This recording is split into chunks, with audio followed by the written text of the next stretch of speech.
I've just come out to feed the pigs, which is Mum and the 9 little ones who won't be far behind.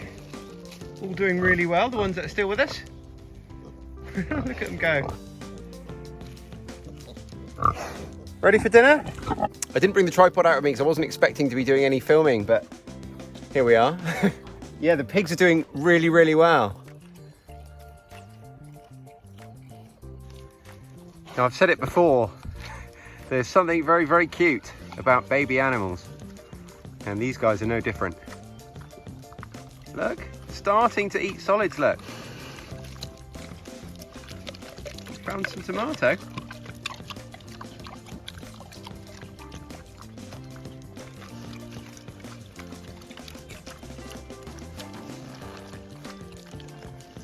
There's one there, look, as you probably noticed, doesn't look anything like a saddleback.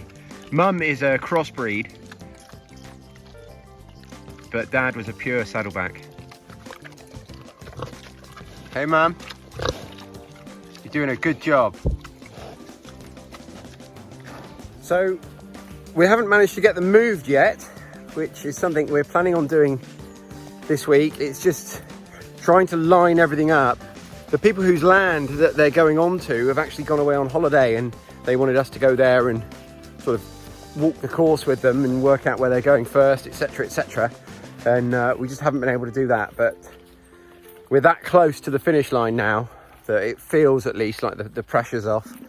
So yeah, they're all for sale, all up for sale, and we'll just see where we go. I've actually put Mum up for sale as well, and again, you know, I've no idea how that's going to go. Either it will go through or she will be butchered here. I'm not too fussed one way or another. The only reason that we've put her up for sale, rather than because I'd love the meat, I'd love to keep the meat, is because we've already got 12 months of meat in the freezer. And of course, doing the slaughtering and butchering and what have you, I wouldn't be able to sell the meat legally. So it's just another option. We'll see what happens. I'm pretty relaxed about it now. I feel like I've got everything aligned, all my ducks, my metaphorical ducks in a row. So we'll just see how we get on. I'm going to milk the goats next, and then maybe do a bit of harvesting. We've had so much out of the garden. Let's have a quick look actually before I go and do the goats.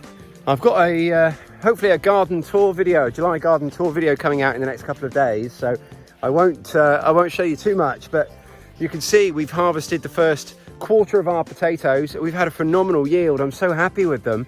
We're now harvesting regularly potatoes, tomatoes, cucumbers, courgettes, French beans, runner beans, broad beans, lettuce, onions, what else? Spinach. You know, we're firing on all cylinders now, and that doesn't even take account of the fruit. We're getting a tremendous amount of berries and currants from our fruit bushes, and you know, loads of things still haven't started yet.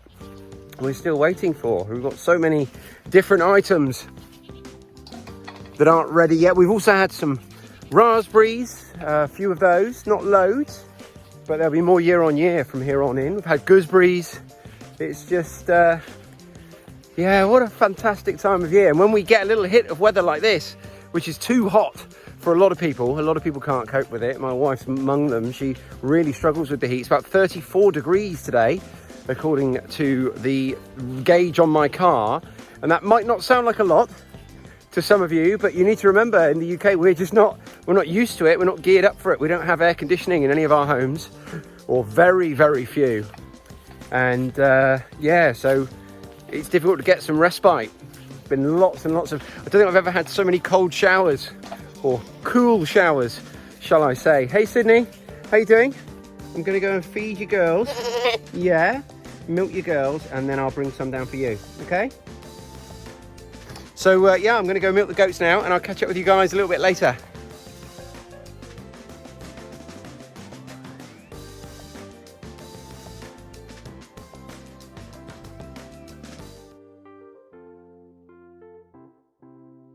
So we just got back in the house, got the milk in the fridge, and yeah, it is warm.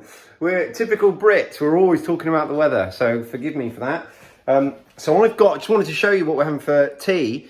Got this shoulder, this pork shoulder. This piece I cut off there. It's one long piece, the whole shoulder. And I've had that cooking on a really high heat for about 20 minutes. And before that, had it on a really low heat, like 125, 130 for about 6 hours. So that's going to be beautifully tender. But what I really wanted to show you, when this came out of the oven, it was swimming in juices. And in here, as you can see, separated already, we've got the juices that I'll save, and that's basically a stock. We'll use that to make gravies and things. And on the top, that's a layer of fat. And once that's set and cooled, that can also be saved and reused. People are asking, how do you render fats? Generally, all I worry about is, I don't really worry about a rendering process. I just make sure that I'm saving all the juices that come off everything I cook. And I basically harvest the fats from those. And then, you know, separate out the clean fat from the dirty fat, if that makes sense. When you're doing it that way, you're going to get bits of fat as they settle that settle clear and bits that don't. And it's the clear stuff that I save as fat, really. And that's how we've got all of our lard, basically, which is what this is here. You know, a massive jar of it. You can see some of it's cloudier than others, but it's all perfectly usable. Yeah, so we're having that, we're having roast pork, letting it cool now. We've got some salad there, it all came from the garden. We've got lettuce, carrot, beetroot, cucumber. I've also made a coleslaw. As you'll know, I'm struggling for brassicas at the moment. We don't have any cabbages to harvest, so I made a coleslaw and I used some of our spinach instead of cabbage in the coleslaw. And I cooked yesterday a huge batch of new potatoes, so they're just what we didn't eat for dinner last night. They're going in the microwave, and yeah, that's what we're having for tea. We're going to slice up that pork, and it'll be super tender the way I've cooked it, nice and slowly. So much so that with whatever's left, I'm going to be able to, well, choose your poison. I'm probably going to leave it in the fridge and sort of make 2 or 3 different things out of it. We can take chunks off of it and use diced pork to go in a casserole or something like that. We can take some more slices of it. It'll make great sandwich pork, but also it'll be tender enough we can pull it and make some pulled pork that we can use in sandwiches, rolls, or as a minced beef substitute for things like lasagnas and chili con carnes. So yeah, this piece of pork will feed our family, our entire family, for 3 or 4 meals, I would think. So I'm going to get back to preparing dinner, and I'll catch up with you guys when I get back outside in a bit. Right, the time now is 7:15. That's how long it's taken to get dinner eaten and packed up and everything else. So I'm going to go back out, do a bit of harvesting, and going to change one of the batteries on our electric fences. Just going to show you, these are just some of the potatoes that we've got from our first and second earlies. We've been eating them for a couple of weeks, and those guys will last us a good couple of weeks there. Oh, that's a heavy battery. So I'm just on my way out to change a battery on one of our electric fences. Someone's actually asked if I could do an electric fencing video, like a beginner's guide to electric fencing, and the answer is yes, I can, and it will definitely be a beginner's guide. It's something I'm not a particular expert on, but my wife is much more proficient than I. But between us, we've probably got all the information you need, so you can look out for that coming in the next few weeks. This is an incredibly heavy battery we have. Yeah, so those potatoes in that tub, they probably represent a good 2 or 3 weeks worth of potatoes, and we've had maybe 3 or 4 of that size portion come out of, well, this piece of bed here, either side of my courgette plants. And we've got at least the same again here of first and second earlies, and then we've got even more main crop potatoes that make up an even bigger space than all of my first and second earlies combined. So I'm guessing we're probably going to get about 3 months worth of family meals from our first and second earlies, and then I would think 6 months from our main crop potatoes, and then hopefully I'll be able to get a few more in the ground soon, which will be what people might refer to as Christmas potatoes that go in now, and they'll be ready to come out for our Christmas dinner. So not quite 12 months worth probably this year, but not far away.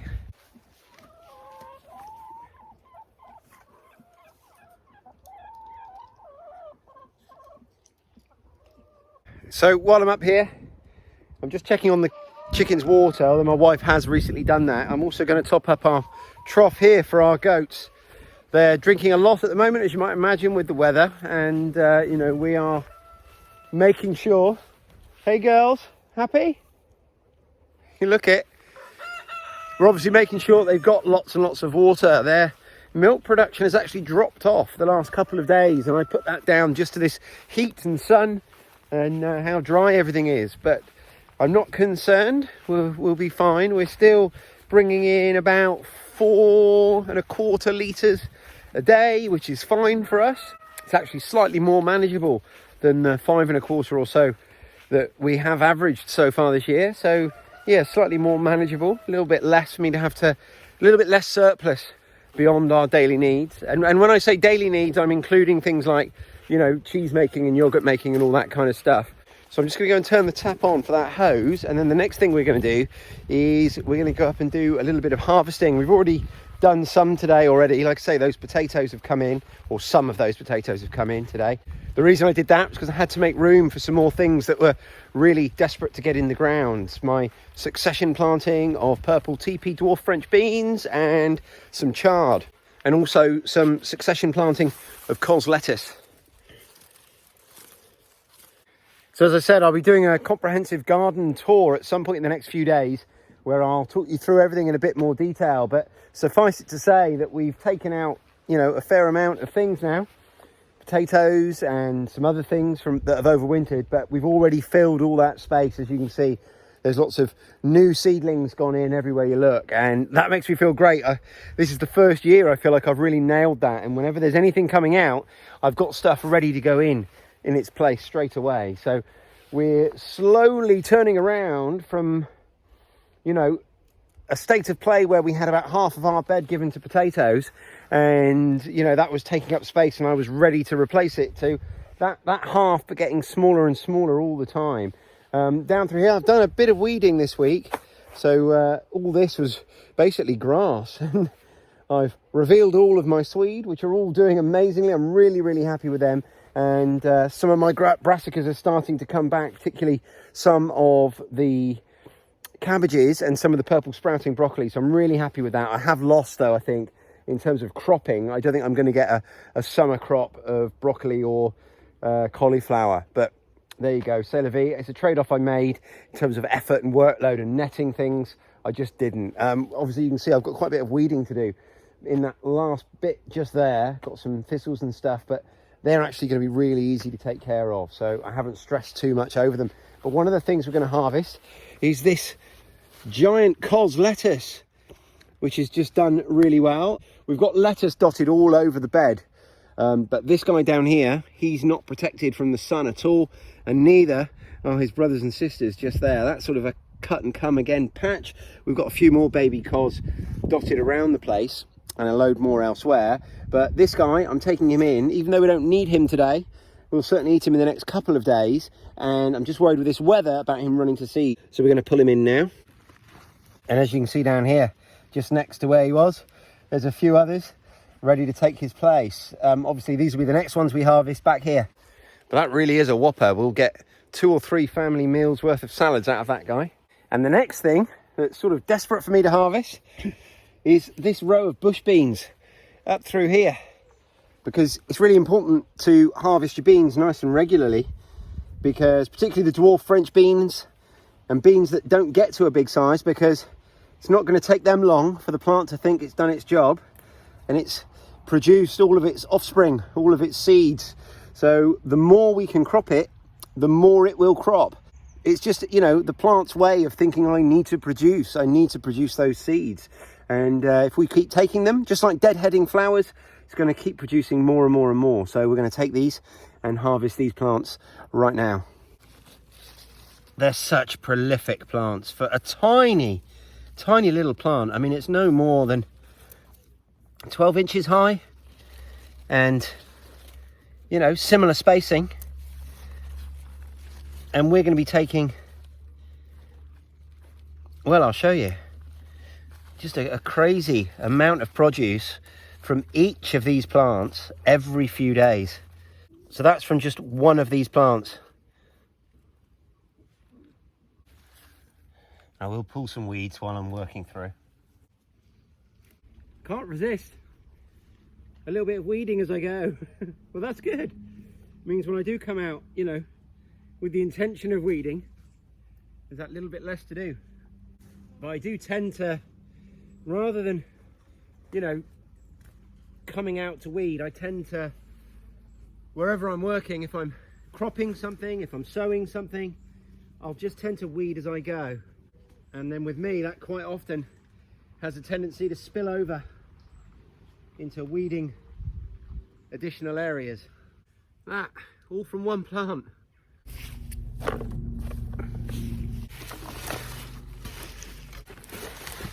So those French beans are a variety called Purple TP, and they're just incredibly productive. We grow two varieties of French beans here, both dwarf varieties like those. These guys, the Purple TP, and a yellow version called Sinesta. For whatever reason, we didn't have a single Sinesta bean germinate this year yet, and don't ask me why. I thought it might have been down to the fact I was using an old packet of seeds. So I bought a new packet of seeds thinking that maybe I'd done something to basically kill the seeds I had.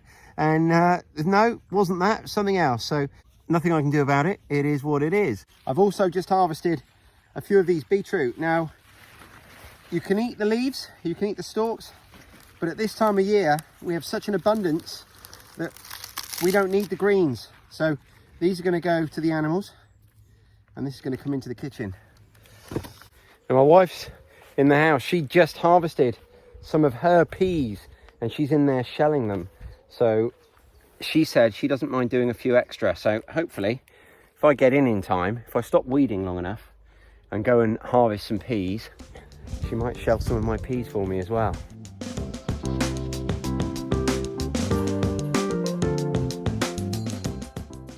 Got quite a lot of asparagus peas here as well, which I need to harvest.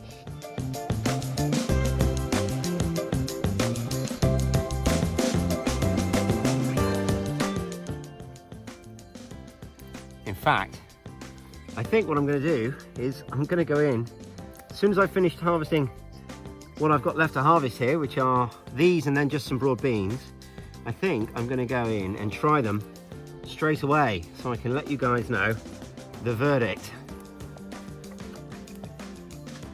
But I can feel the difference as I pick them between the young ones like that, which are really quite tender, and as soon as they get to that kind of size, they feel a bit woody on the plant. So it's just these broad beans now to harvest. So we've got obviously our lettuce and our beetroot, our asparagus peas down here, a mass of broad beans, peas underneath them. No, what's underneath them? I can't remember, but there's something underneath them. Peas down here and our French beans here. And obviously, you know, I wouldn't expect to bring in exactly this every time, but I would expect to bring in about this much every 2 to 3 days from now right through until the end of autumn. And, you know, obviously what we bring in is going to change with the season. And, you know, I've just cropped probably not the last of our broad beans, but the last big cropping of our broad beans. When I come out in 2 days, we probably won't be cropping asparagus peas at that point, but we might be bringing something else in the house instead, maybe some more tomatoes or some cucumbers. There's a tremendous amount going on behind me in this bed, and it's going to, you know, every plant is going to produce at a different rate. So there are some things which are going to want to be cropped every 2 to 3 days, like the beans. And then there's other things which it might be once a week. And then there's other things which are going to be even more frequently every day, like the courgettes, when they really kick up into high speed. So like I say, we've got a crate here full of beans and beetroot and salad. And we're going to be pulling in, like I say, about this much every 2 to 3 days. The problem now will be for us is managing space in the house as we try to look forward to the winter and next spring and preserving, because usually, I can tell you now, we would probably have one meal out of these beans over the next 2 or 3 days. Bear in mind, we're going to be cropping again before before a week's time. We'd probably have 1, maybe 2 meals out of these fresh, and then the rest we would usually freeze. But of course, due to how we're operating here, and at the moment, the fact that I've been forced to harvest all that pork early, we've got a freezer full of 2 pigs. So freezer space is at a real premium at the moment. So it's going to be a conundrum, and I'm sure over the next few weeks, I'm going to be looking at different ways of preserving things to, you know, make sure that we can be eating this amazing produce right through the year, even if we can't necessarily freeze as much of it as we'd like.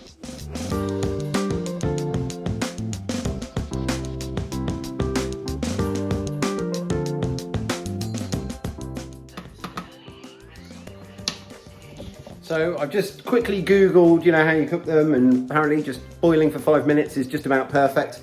Maybe toss them in some butter. I'm not going to go to that extent. I just want to try them. So what I've done, if I separate them out here, I've got this patch here, which are all the young ones, less than 3 centimeters long. Then I've got this one, which was somewhere in between. And then I've got these two, which were really, they felt quite woody. And I'm going to try them now. They're not unpleasant. They don't have a very strong flavour at all. The texture's quite nice. I suppose they're a bit bland, if anything, but the real taste test is my wife. They're alright. I don't really taste them. So the verdict from my wife is they're alright. They don't really taste of anything. So there you go. Probably won't bother with them next year. I think with a bit of salt, they'd be alright. I think they definitely do want the butter. I'll try this slightly bigger one. Oh, I was expecting that to be quite woody. That's actually nicer. It's just got more to it. And then one of these guys, which really was quite woody. Yeah. Yeah, I'm not going to eat that. That's just gone really stringy. So, lesson learned. Having not grown them before, I hadn't really, you know, worried about harvesting them, and I've let them all get a bit too big. So all of these are really quite woody, and you can tell, excuse my gardening fingers, but you can tell just by, you know, they literally won't bend, particularly at the stem end. So unfortunately, most of that harvest is going to go to the animals, but they'll enjoy them. Yeah, the ones I have eaten, they're perfectly pleasant. They're not, well, they're definitely not worth bothering with. They're not a vegetable that you would look forward to. You know, given the choice of vegetables on a list to pick from, I don't think they'd make anyone's choice. They're just very, very bland, and the texture's fine, but they don't have that lovely crisp texture of asparagus.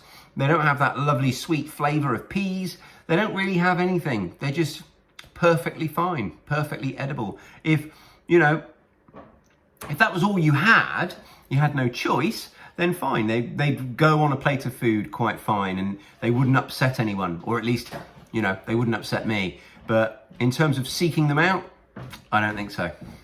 So there you go, that's going to wrap this video up. Thank you for coming round with me this evening. It's 8 o'clock now, and by the time I've already shelled my peas. My wife didn't do it in the end. She was setting up a new SIM card, a new contract for one of my children. And yeah, in case you're wondering, I do a little bit of parenting. Not as much as my wife, not nearly as much as my wife, but I do spend time with my children. We sit down and eat dinner together every day, and a few other things. They just don't really like being on the camera, so I have to, you know, work around when I'm not with them to do this filming. Someone was asking, and I just thought I'd fill you in on that. But I've got these beans to shell, all these broad beans. I've got to do something with these. I haven't decided what yet. And then it will be time to get a shower. It's incredibly hot. I feel quite sweaty. Get a shower and get to bed. Thanks for watching, everyone. Please make sure you press that like button. It's just there. You can do it right now. Leave me a comment down below. Subscribe to my channel if you're not already, and I'll speak to you really soon. Cheers.